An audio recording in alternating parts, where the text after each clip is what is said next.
Welcome to VSPM channel. VSPM channel subscriber பண்ணாதவங்க subscriber பண்ணிக்கோங்க. கூடவே இருக்கிற பெல் பட்டனை கிளிக் பண்ணிக்கோங்க. இன்றைக்கி வந்து நேர்த்தி வடை செய்கிறதுக்காக பச்சை அரிசி எடுத்து 2 மணி நேரம் ஊற வச்சுருக்குறேங்க. நேர்த்தி வடை. இப்போது அதுக்கு வெல்லம் 1 கப்பு, இந்த கப்பால் 1 கப்பு பச்சரிசி. உங்கள்கிட்ட எந்த பச்சரிசியாக இருந்தாலும் நீங்கள் எடுத்துக்கலாம். இந்த நேர்த்தி வடைன்றது எப்படின்னா, ஒரு டூருக்கு போயிருந்தோம் நாங்கள். அது என் கூட இருக்கிற ஃப்ரெண்டு, அவங்க சொந்தக்காரர் திருச்சியில் உச்சிப்புள்ளா கோயில் பக்கத்துலேயே வீடுன்னு சொல்லிவிட்டு அவங்க முதல்ல ஃபோன் போட்டாங்க. அவங்க வந்து அங்கே நாங்கள் பஸ்ஸு ஓடுற இடத்துல வந்து அவங்க நின்று இட்டுன்னு போனாங்க வீட்டுக்கு. எல்லாமே உச்சிப்புள்ளா கோயிலில் ஏறினாங்க. எங்களால் ஏற முடியலன்னு அவங்க வீட்டுக்கு போனோம். அவங்க இந்த ஃபேமஸான நேர்த்தி வடை அவங்க சுட்டு வச்சுருந்தாங்க. இது எப்படின்னு கேட்டால் அவங்க இந்த விளக்கம் சொன்னாங்க. நேர்த்தி வடைன்னா இன்றைக்கி சுட்டு நாளைக்கு சாப்பிட்றது தான் அதுக்கு பேர் நேர்த்தி வடைன்னு சொல்கிறது தான். அதனால் அது நேர்த்தி வடைன்னு சொல்கிறதுக்கு அதுதான் அர்த்தம் அப்படின்னு அவங்க சொன்னாங்க. நாங்கள் நேர்த்தி வடைனா என்னான்னு கேட்டதுக்கு அவங்க சொன்னாங்க, இன்றைக்கி சுட்டுட்டோமா நாளைக்கு சாப்பிட்ணும், அப்போ தான் அது ருசியாக இருக்கும். அதே சமயத்தில் நாங்கள் இதை ஆட்டும்போது பசங்க அப்படியே பச்சையாகவே எடுத்து சாப்பிட்ருவாங்க. நாங்கள் சுடுறதுக்குள்ளே பச்சை எடுத்து சாப்பிட்ருவாங்க. அவ்வளோ ஒரு டேஸ்ட்டாக இருக்குன்னு சொன்னாங்க. இப்போ நான் அதை தான் செய்ய போகிறேன். அந்த நேர்த்தி வடைக்கு இந்த கப்பால் 1 கப்பு அரிசி, 1 கப்பு வெல்லம், இதுதான் அதுக்கு தேவையான பொருள். இப்போ இதை நம்ம வந்து மிக்சியில் ஆட்டிக்கலாம். அவங்களாம் ஆட்டு உரலில் தான் ஆட்டுவாங்களாம், கட்டியாக ஆட்டணும்னாங்க. இதுவே பாதி 3/4 பங்கு மஞ்சள்ணும், அதுக்கப்புறம் தான் வெல்லத்தை போட்டு அதிலே ஆட்டணும் அப்படின்னு சொன்னாங்க.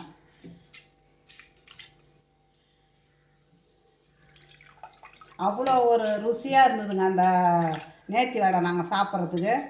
ஏன்னா அந்த நம்மளுக்கெல்லாம் அந்த பழக்கம் கிடையாது இல்லை. அந்த திருச்சியில் அது ஒரு ஃபேமஸாக அது.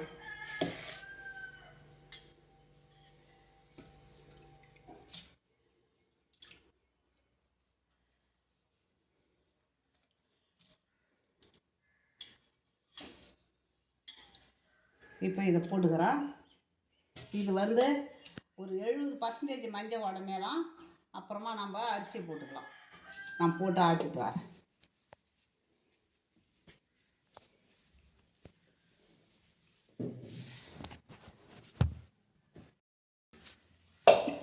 இப்போ பாருங்கள், நல்லா கட்டி ஆடி வந்துட்டேன் பாருங்கள். இந்த மாதிரி தான் நம்ம ஆட்டிக்கணும்.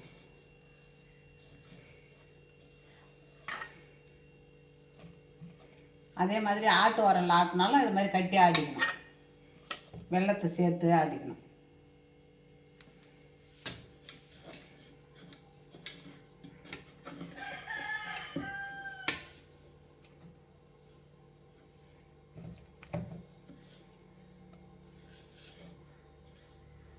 இப்போ எண்ணெய் காயுது. எண்ணெய் காய்ஞ்ச உடனே நம்ம ஒன்றா தான் போட்டு எடுக்க முடியும். இப்போ இதில் 1 பிஞ்சு உப்பு போட்டுக்கலாம்.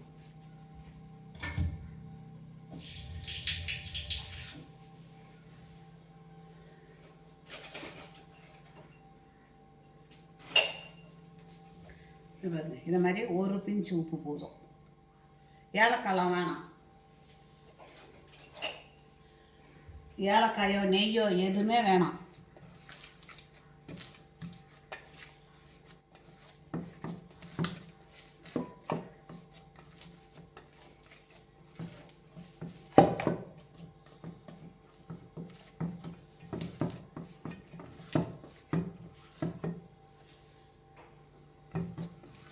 அப்படியே தட்டி போட்டுன்னே இருக்க வேண்டியதுதான்.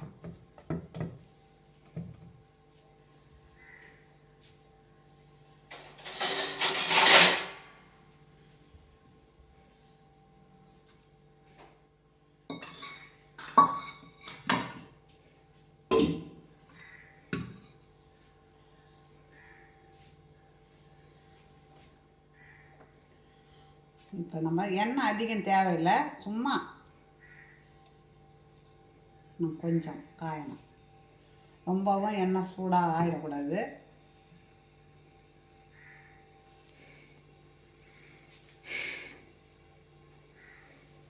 நம்ம பிள்ளையார் பிடிச்சி வச்சிருமா. பிள்ளையார் பிடிச்சி வச்சுட்டு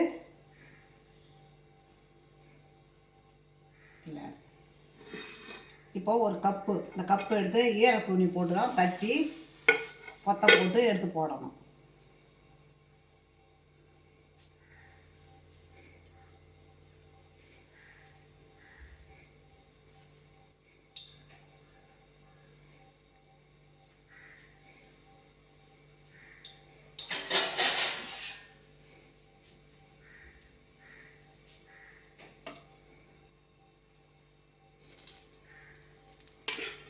காயிடும் எண்ணெய்.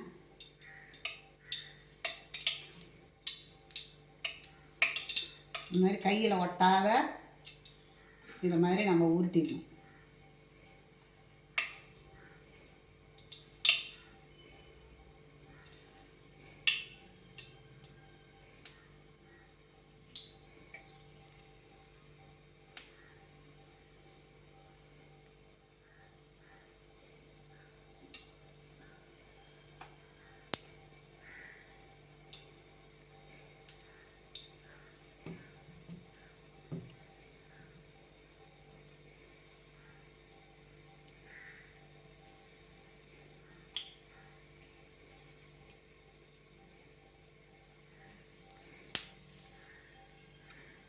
இப்போ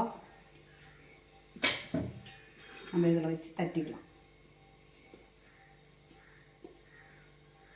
கொஞ்சமாக எண்ணெய் போட்டுக்கலாம், ஆனால் கையில் ஒட்டுது.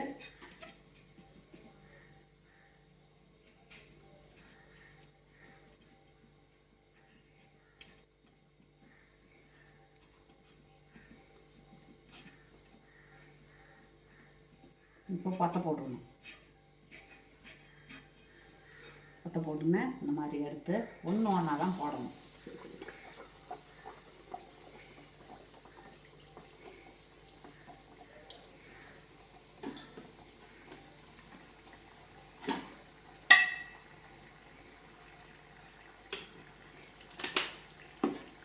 கையில் எண்ணெய் போட்டு எடுத்து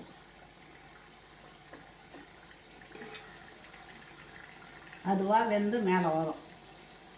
நம்ம அப்போ திருப்பி போட்டுக்கலாம்.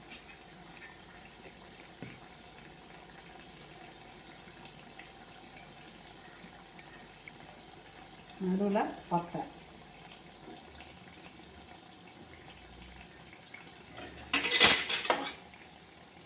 பாருங்கள். இப்போ நம்ம எடுத்து மேலே திருப்பி போட்டுக்கலாம்.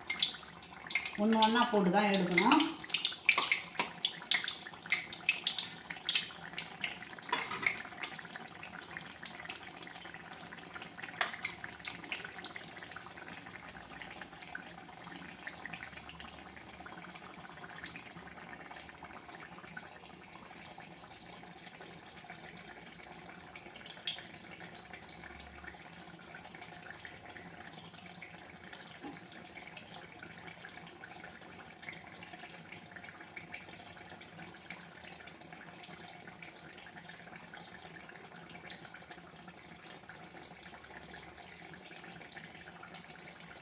திருப்பி போட்டுக்கலாம்.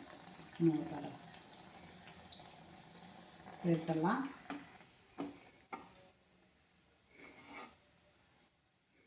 பாருங்கள், இதே மாதிரி ஒன்று ஒன்றா போட்டு நான் எடுப்போம்.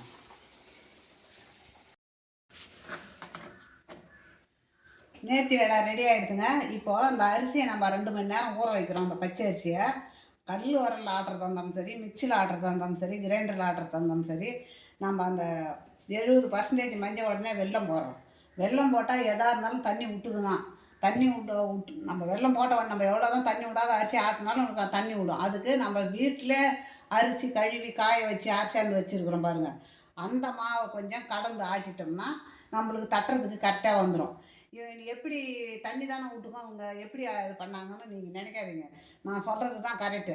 அப்படின்னு தான் நான் அவங்கள கேட்குறோம். நாங்கள் இதுமாதிரி கையால் உரலில் ஆட்டுறீங்க, வெல்லம் போட்டு ஆட்டும் போது தண்ணி விட்டுக்குன்னா நம்ம வீட்டில் இருக்கிற மாவு கடை மாவு வைக்க இருந்தால் கடை மாவு போட்டுக்கலாம். வீட்டில் இருக்கிற மாவு இருந்தால் அதை விட சந்தோஷம். வீட்டில் இருக்கிற மாவை போட்டு அரைச்சிக்கலாம் அப்படின்னு சொன்னாங்க. அது மாதிரி நான் வீட்டில் இருக்கிற மாவை போட்டு அந்த பதத்துக்கு ஆட்டிட்டேன். ஆட்டி எடுத்து தான் இப்போ தட்டினா இந்த நேர்த்தி வடைன்றது அவங்க போய் தான் எனக்கு தெரியும். அவங்க அப்படி ஒரு பிரமாதமாக செய்து வச்சுருந்தாங்க. அதே இது நாளைக்கு சாப்பிட்டா அதை விட சூப்பராக இருக்குங்க. இது அதுதான் நேர்த்தி வடைன்னு சொல்கிறதா. ஏன் இதுக்கு நேர்த்தி வடைன்னு சொல்கிறீங்க நீங்கள் அப்படின்னு நான் கேட்டேன். இதை இன்றைக்கி செய்து நாளைக்கு சாப்பிடும்போது தான் அவ்வளோ சாஃப்டாக இருக்கும். அதனால் நாங்கள் நேர்த்தி வடைன்னு சொல்கிறோம். இதே மாதிரி நீங்களும் செய்யுங்க. உங்களுக்கு பிடிச்சிருந்ததுன்னா எனக்கு லைக் பண்ணுங்கள், கமெண்ட் பண்ணுங்கள், சப்ஸ்கிரைப் பண்ணுங்கள்.